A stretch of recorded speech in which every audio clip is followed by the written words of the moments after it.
गांव वाली बहू के 10 शहरी बहू के 1 रूप। बहू, मुझे तो ये लड़की पसंद है। तूने जो लड़की पसंद करी उसके तो माथे पर लिखा मैं कामचोर हूँ। रहने दीजिए माँ जी, आपकी पसंद सबको पता है, हमें देहाती बहू नहीं चाहिए। दरअसल सुमित्रा अपने बड़े बेटे विकास के लिए लड़की देख रही होती है और जब पंडित जी लड़की की फोटो लेकर आते हैं तो दोनों सास बहू अलग अलग लड़की पसंद करती हैं और सुमित्रा अपनी सास की एक नहीं सुनती और अपने बेटे के लिए निधि नाम की लड़की को पसंद करती है। समय गुजरता है और बहुत जल्द विकास की शादी निधि से हो जाती है। गृह प्रवेश के समय जहां सुमित्रा अपने बेटे बहू की आरती करवाकर बहू का गृह प्रवेश करवाती है, वहीं दादी सासू माँ कहती हैं, बहू, हम जानते हैं तुम शहर की लड़की हो, मायके में माँ के बाद भाभी ने घर संभाला, पर अब तुम इस घर की बहू हो और इस घर को संभालने की जिम्मेदारी तुम्हारी है। माँ जी, निधि मेरी बहू है, वो बहुत अच्छे से अपनी जिम्मेदारियाँ निभाएगी। यही उम्मीद करती हूँ, क्योंकि आज तक तू तो एक अच्छी बहू बन नहीं सकी।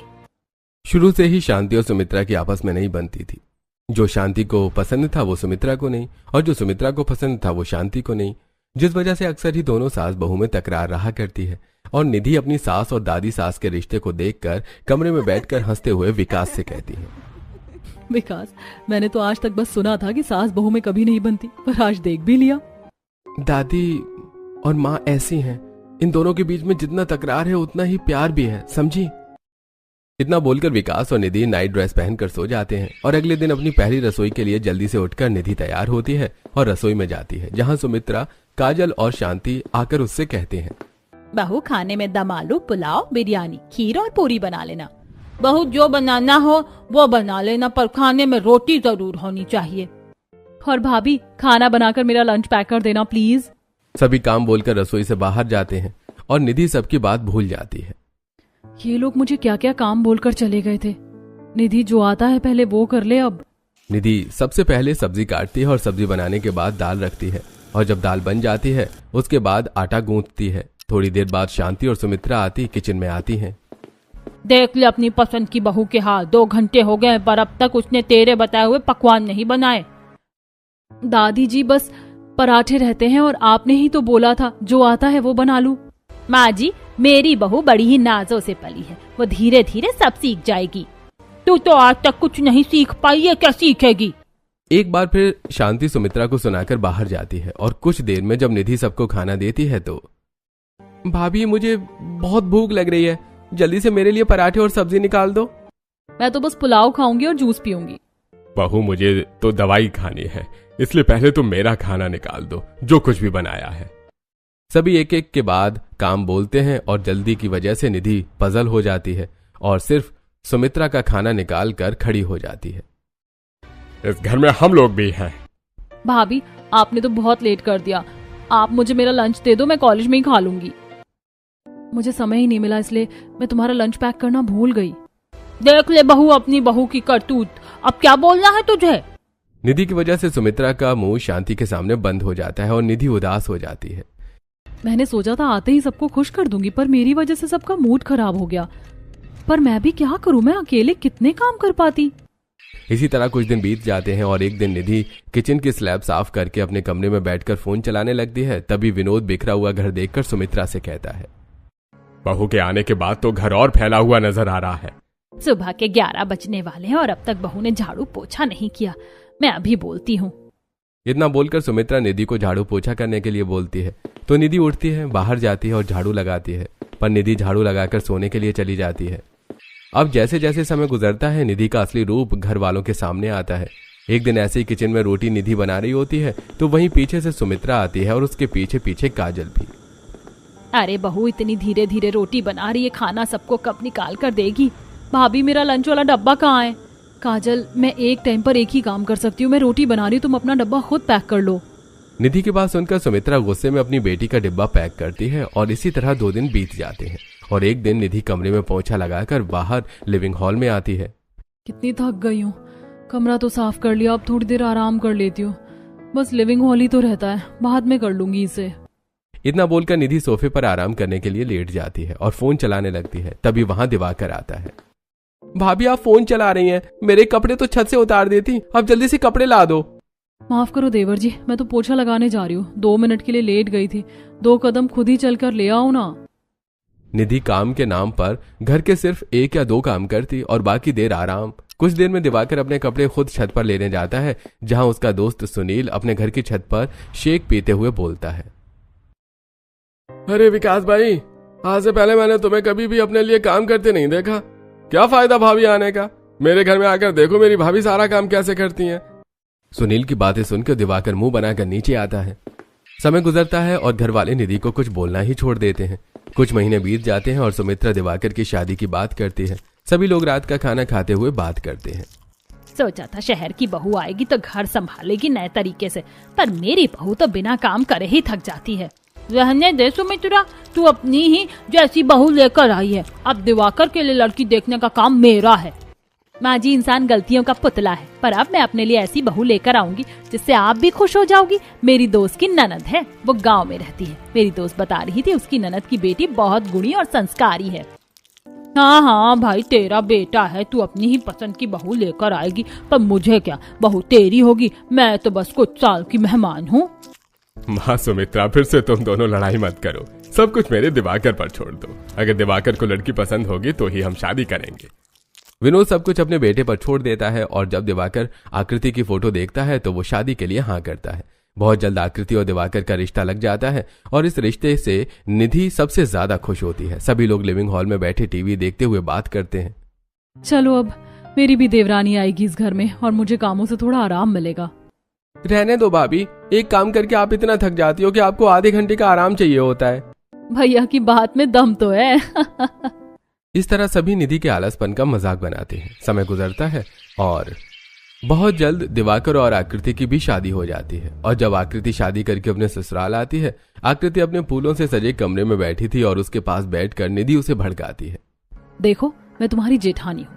6 महीने हो गए मुझे यहाँ। अगर तुम इस परिवार को खुश करने के लिए कुछ करोगी ना, तो कभी खुद खुश नहीं रह पाओगी। इसलिए इस घर में बिंदास होके रहना। दीदी, आप ऐसा क्यों बोल रही हैं? अब यही मेरा घर परिवार है। अगर मेरा परिवार ही मुझसे खुश नहीं होगा तो मैं कैसे खुश रह सकती हूँ? ठीक है, जो करना है करो। इस बैल बुद्धि को तो कुछ समझाना ही बेकार है। निधि आकृति को समझाने की कोशिश करती है, पर आकृति निधि की बातों को नहीं समझ पाती। और अगले दिन उसकी पहली रसोई होती है, जिसमें वो अपनी सास और दादी सास के कहने पर पकौड़े, चावल दाल, दाल मखनी, पनीर, छोले भटूरे, कचौड़ी, खीर, बर्फी जैसे काफी सारे पकवान कुछ ही घंटे में बना देती है और फटाफट सबको खाना परोसने लगती है। भाभी, मुझे थोड़ा और दाल और सब्जी देना। मुझे भी थोड़ा रोटी और पूरी देना। पापा जी, आपकी रोटी, काजल तुम्हारी सब्जी, दिवाकर जी आपको दाल चाहिए? नहीं बहू, अब किसी को कुछ नहीं चाहिए। ठीक है, आप लोग खाओ, मैं अभी आती हूँ। जब तक बाहर सब बैठकर खाना खाते हैं, आकृति रसोई में जाती है और जल्दी से काजल, दिवाकर और जेठ जी के लिए लंच पैक करने लगती है और सिंक में रखे बर्तन साफ करके बाहर आती है और सबके खाने के बाद झूठे बर्तन उठाने लगती है। तभी शांति आकृति से कहती है, बहू, मैंने तो आज बहुत खा लिया। खाने के बाद मैं हाजमोला खाती हूँ, मेरे कमरे से लेकर आ जाओ। आकृति सारे गंदे बर्तन रसोई में रखती है और अपनी सास का हाजमोला लेने जाती है। तभी विकास नीचे से आकृति को अपने कमरे के बेड से अपना कोट लाने को कहता है। अब जल्दी से आकृति शांति के कमरे में से हाजमोला लेते हुए विकास के कमरे से उसका कोट लेकर आती है। अरे वाह, मुझे लगा था तुम्हें याद नहीं रहेगा जल्दबाजी के चलते। सीख लो निधि अपनी देवरानी से कुछ। वैसे मुझे आज तक सुमित्रा की पसंद कभी पसंद नहीं आई, पर जिंदगी में पहली बार सुमित्रा ने सही फैसला लिया है, तुझे इस घर की बहू बनाकर। ये लड़की है या मशीन?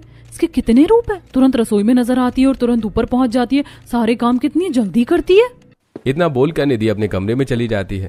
इसी तरह कुछ दिन बीत जाते हैं और एक दिन जब आकृति घर के बाहर सफाई कर रही होती है तो विनोद अंदर से आवाज देता है, बहू, मेरा चश्मा नहीं मिल रहा, जरा ढूंढ दो।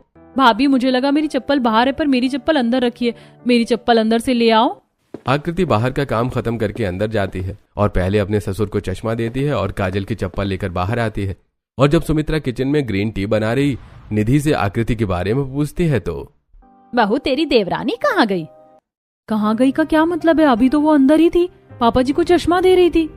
कुछ देर पहले निधि ने अपनी देवरानी को घर में देखा था, पर अब आकृति बाहर थी। सुमित्रा बाहर जाती है और देखती है कि आकृति घर के बाहर पेड़ पौधों को पानी दे रही है। तो वहीं आसपास की पड़ोसन सुमित्रा को देखकर बातें करती हैं। सुमित्रा बहन, तुम्हारी बड़ी बहू को आए 1 साल होने को है, पर आज तक हमने उसे घर के बाहर काम करते नहीं देखा और अपनी नई बहू से तुम अभी से ही काम करवाने लगी। अरे बहन, ऐसा कुछ नहीं है। मेरी बहू को खाली बैठना ही नहीं पसंद, हर वक्त काम करती रहती है। बहू बहुत सारे कपड़े रखे हैं, उन्हें धो के सूखने के लिए रख दे और उसके बाद कपड़े भी प्रेस कर लेना। सुमित्रा के कहने पर आकृति घर में जाती है और कपड़े लेकर सारे कपड़े धोने जा ही रही होती है कि तभी लिविंग हॉल में बैठा विनोद और शांति उसे दलिया बनाने को कहते हैं। आज पेट बड़ा ही भरा भरा सा लग रहा है, मेरे लिए थोड़ा दलिया बना दो। सोचा था कपड़े धोकर थोड़ा आराम करूंगी, पर अब पापा जी के लिए दलिया बनाना है। अरे विनोद, तुझे दिखाई नहीं दे रहा? बहू कपड़े धोने जा रही है, अब क्या सारे काम छोटी बहू ही करे? निधि बहू, दलिया बना दो। कमरे में बैठकर टीवी देखते हुए निधि। हाँ दादी जी, बस मैं अपना एक शो देख लूं, उसके बाद बना दूंगी। कोई बात नहीं दादी जी, मैं बना लूंगी। शांति देखती है कि आकृति बिना किसी को मना किए हर वक्त घर के काम में ही लगी है। अब जल्दी से आकृति सारे कपड़े धोकर छत पर उन्हें सुखाने जाती है और नीचे आकर रसोई में जाती है और पतीले में दलिया रखकर अपने कमरे में जाकर कपड़े इस्त्री करने लगती है।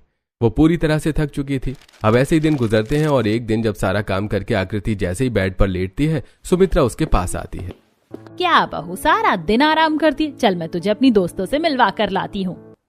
दोस्तों से मिलवाने के बहाने सुमित्रा अपनी कुछ पड़ोसन के साथ मार्केट जाती है और शॉपिंग करके एक पार्क में बैठ जाती है। मैं कितनी थक गई हूँ, पर माँ जी से कैसे बोलूं? सही कह रही थी दीदी, इस घर के लोगों को खुश करने के चक्कर में मैं खुद को खुश रखना भूल जाऊंगी। इस घर के तो काम ही नहीं खत्म होते। सुमित्रा बहन, तुम्हारे तो भाग्य खुल गए इतनी अच्छी बहू पाकर। वैसे तुम्हारी बहू सच में खुद काम करती है या तुम मुझसे करवाती हो? बहू, तुम्हारी सास तुम्हें परेशान तो नहीं करती? तुम तो कुछ भी बोल रही हो। मेरी बहू खुद करती है सारे काम, इसे थोड़ा आराम मिल सके इसीलिए तो मैं शॉपिंग के बाद तुम लोगों के साथ इसे यहाँ पार्क में ले आई। बहू, बाहर भेलपूरी वाला देखा था मैंने, भेलपूरी ले आ सबके लिए। माँ जी, मुझे पार्क में कैसा आराम करवाने के लिए लेकर आई हैं? जहां सुमित्रा अपनी सारी दोस्तों के साथ बैठी होती है तो वहीं बेचारी आकृति पार्क के बाहर जाती है और सबके लिए भेलपूरी लेकर आती है। माँ जी, आंटी जी, भेलपूरी। बहू, तुम तो बड़ी जल्दी भेलपूरी ले आई, पर मुझे तो भेलपूरी पसंद ही नहीं। एक काम करो, तुम मेरे लिए बाहर से चाउमीन और पाव भाजी लेकर आ जाओ, हम यहीं बैठे हैं, फिर साथ में बैठकर खाएंगे। आकृति एक पल सांस नहीं लेती और दोबारा बाहर जाती है और भीड़ में खड़ी होकर पाव भाजी और चाउमीन बनवा कर लाती है। इसी तरह कुछ दिन बीत जाते हैं और एक दिन जैसे ही आकृति घर के सारे काम खत्म करके 10 मिनट के लिए सोफे पर बैठती है तो सुमित्रा उसके पास आती है। बहू, मैं जब देखती हूँ तू आराम करते ही मिलती है। आज मेरी दोस्त की बहू के बच्चे का नामकरण है, तू मेरे साथ चल। मेरी तो किस्मत में आराम ही नहीं है। आकृति अपनी सास को मना नहीं कर पाती और जल्दी से तैयार होकर सुमित्रा के साथ अर्चना के घर जाती है और वहां जाते ही सुमित्रा अर्चना से कहती है, अरे अर्चना, तो ये क्या कर रही है? इस उम्र में इतना काम करेगी तो समय से पहले ही भगवान के पास पहुंच जाएगी। बहू, एक काम कर, घर में जितने भी मेहमान आए तो उनको पहले चाय बना कर दे दे और उसके बाद बाहर जाकर खाना और बाकी का काम भी देख लेना। सुमित्रा अपने घर के साथ अब आकृति से दूसरों के भी घर के काम करवाती, जो आकृति को बिल्कुल भी पसंद नहीं आता। अब आकृति अर्चना के घर में सभी मेहमानों के लिए चाय बनाती है और बाहर जाकर खाना देखती है। खाना तैयार होते ही वो सभी को खाना खिलाती है और ये सब देखकर अर्चना सुमित्रा से कहती है, अच्छा हुआ सुमित्रा जो तू अपनी बहू के साथ आ गई, तेरी बहू बड़ी ही संस्कारी है। वो तो है अर्चना, पता है मेरे घर में तो सब कहते हैं मेरी बहू के 10 रूप हैं, वो एक साथ कई सारे काम संभाल लेती है। पर मेरी बड़ी वाली बहू का तो एक ही रूप है, वो भी काम चोरी का। सुमित्रा अपनी छोटी बहू की तारीफ तो करती है पर वो शायद ये भूल जाती है उसकी बहू भी इंसान है। कुछ ही देर में सुमित्रा अपनी बहू के साथ घर जाती है और घर जाते ही खुद टीवी चलाकर सोफे पर लेट जाती है और अपनी बहू को पैर दबाने के लिए कहती है और विनोद अपनी बहू को चाय बनाने को कहता है तो वहीं दिवाकर भी घर आते ही आकृति को काम दे देता है। ये सब देखकर शांति को बहुत गुस्सा आता है। सुमित्रा किस्मत वाली है तुझे आकृति जैसी बहू मिली, पर तुझे इस बेचारी की कदर नहीं है और तुम सब टिक नहीं रहा। बहू सुमित्रा के पैर दबा रही है। निधि बहू, चाय तो तू भी बना सकती है। हाँ दादी जी, क्यों नहीं, मैं अभी बना कर लाती हूँ। अपनी देवरानी की बुरी हालत देखकर निधि चाय बनाने के लिए जाती है तो वहीं जब आराम करने के लिए आकृति अपने कमरे में आकर बैठती है तो निधि और शांति उसके पास आती है। दादी जी, इस घर के लोग घर की बहू को कुछ समझते ही नहीं है। बहू, हम जानते हैं कि तू परेशान हो गई है, इसलिए अब तुझे और परेशान होने की जरूरत नहीं है। तुम मेरे साथ मेरे भाई के घर चल। जब तू कुछ दिन यहाँ नहीं रहेगी तब तेरी सास और इस पूरे परिवार को एहसास होगा कि तू कितना काम करती है। घर वालों को आकृति की कदर हो इसलिए निधि और शांति एक प्लान बनाती है और अगले दिन शांति आकृति के साथ अपने मायके चली जाती है और उसके जाते ही सभी लोग परेशान हो जाते हैं। विकास किचन में तौलिया पहनकर आता है और निधि को कपड़े देते हुए कहता है, निधि, मैं तुम्हारा पति हूँ। आकृति दादी के साथ उनके भैया के घर गई है, तो तुम मेरे कपड़े तो प्रेस कर देती। विकास, आकृति की तरह मेरे 10 रूप नहीं है, मुझसे नहीं होते इतने सारे काम, और कुछ काम तुम खुद भी तो कर सकते हो। अरे तुम सब कहाँ रह गए? आज खाना मिलेगा या नहीं? एक दिन के लिए आकृति बहू क्या गई, इस घर में तो खाना भी नहीं बन रहा। थोड़ा शांत हो जाइए, इस उम्र में मुझसे काम नहीं होगा और निधि बहू से तो कुछ होता ही नहीं। आज बाहर से खाना मंगवा लो। पूरा परिवार आकृति पर डिपेंड हो चुका था, जिस वजह से आकृति के न होने की वजह से उन्हें काफी परेशानी होती है और अगली सुबह दिवाकर भी ऑफिस के लिए लेट हो जाता है और उसे उसकी इंपॉर्टेंट फाइल भी नहीं मिलती। आकृति, मैं ऑलरेडी लेट हो गया हूँ, मेरी फाइल कहाँ है? अरे मैं तो भूल ही गया, आकृति को तो दादी जी अपने साथ ले गई हैं। देवर जी, देवरानी जी के 10 रूप हैं। वो कुक हैं, लॉन्ड्री करती हैं, क्लीनिंग करती हैं और मैनेजमेंट के साथ साथ ना जाने क्या क्या। देखिए ना, वो यहाँ नहीं है, फिर भी आपकी फाइल मुझे सौंप कर चली गई कि मैं आपको दे दूं। मैं देवरानी जी की तरह तो सारे काम नहीं कर सकती, पर इम्पोर्टेंट था इसलिए अपना सारा काम छोड़कर आपका काम किया है मैंने। फाइल लेकर दिवाकर ऑफिस के लिए निकल जाता है और उसे एहसास होता है कि वो आकृति के बिना कितना अधूरा है। तो वहीं आकृति जब शांति के साथ उसके भाई के घर होती है तो वहां कोई भी आकृति को कुछ नहीं करने देता। वो किचन में चाय बना रही थी। अरे आकृति बहू, तुम इस घर की मेहमान हो, तुम मेरी बहन के साथ बस आराम से बैठो और फरमाइश करो। मामा जी, ऐसा तो मैंने कभी नहीं किया, फिर अब कैसे करूं? पर हाँ, यहाँ आकर अच्छा जरूर लग रहा है, बहुत दिनों बाद आराम करने को जो मिला है। बहू तू फिक्र मत कर, तुम घर का इतना काम करती थी कि सुमित्रा भूल ही गई। तू भी इंसान है, तेरी सास खुद तो कुछ करती नहीं, सारा काम दूसरों से करवाती है, इसीलिए मुझे तेरी सास नहीं पसंद। तेरी सास बेवकूफ, अपने साथ साथ वो दूसरों का भी काम तुझसे करवा रही थी। तू जितना करेगी तेरी सास और पूरा परिवार तुझसे उतना ही काम करवाएगा, इसीलिए जब तू कुछ दिन उस घर में नहीं रहेगी तो शायद उन लोगों को तेरी कद्र हो। दादी जी, आप और मेरी शहरी जेठानी बहुत अच्छी हैं। उस घर में बस आप दोनों ने ही मेरे दर्द को समझा। जब तक आकृति घर नहीं आती, निधि भी कोई काम नहीं करती और सुमित्रा को सारा काम करना पड़ता है। कुछ दिनों बाद आकृति और शांति घर आते हैं और आकृति के आते ही सब उसे फिर से काम देने लगते हैं। आकृति, आ गई तुम? मैं तुम्हारा इंतजार कर रहा था। मेरे सारे कपड़े गंदे हो गए हैं, आज धो देना, कल एक मीटिंग में जाना है। और बहू, मेरे तो पैर में बहुत दर्द हो रहा है, तेरी मालिश की याद आ रही है।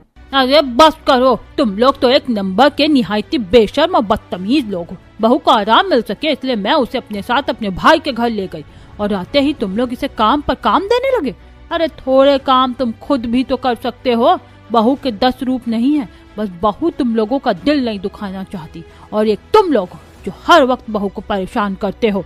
अगर तुम लोगों की यही हरकत रही तो मैं बहू को लेकर अपने भाई के ही घर चली जाऊंगी। जब तक मैं नहीं बोलूंगी आप लोग मुझे आराम नहीं करने दोगे। मैं थक गई हूँ, मैं अकेले इतने काम नहीं कर सकती, मुझे भी आराम चाहिए।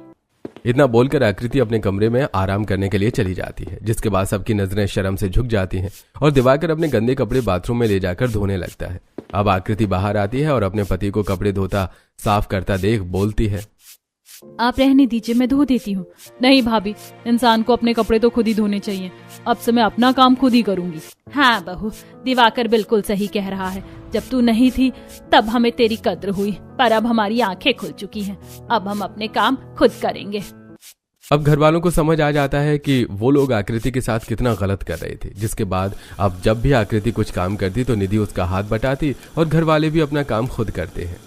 भाभी, आप खाना बना